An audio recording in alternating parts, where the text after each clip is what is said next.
पुंछ में तकरीबन 7 दिन से एनकाउंटर जारी हैं। अभी एक बहुत बड़ी अपडेट वहां से आ रही है।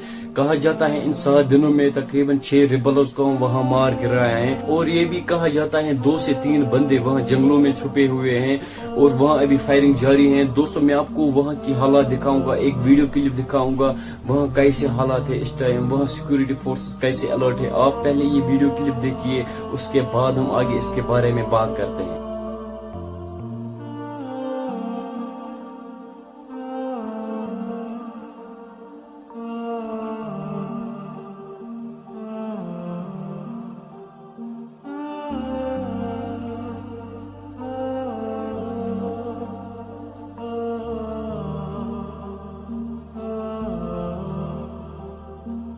दोस्तों आपने ये वीडियो क्लिप देखी, इसके बारे में आपकी क्या राय है कमेंट सेक्शन में जरूर बताना है। और एक कश्मीरी भाई जो यूट्यूब पर वीडियोस बनाता है, उसको सपोर्ट की बहुत जरूरत है। मैं उसकी चैनल की लिंक डिस्क्रिप्शन बॉक्स में दूंगा, उसको सपोर्ट करना। बाकी दोस्तों वीडियो पसंद आया तो वीडियो को लाइक और चैनल को सब्सक्राइब करना मत भूलना। अब मुझे दीजिए इजाजत, खुदा हाफिज।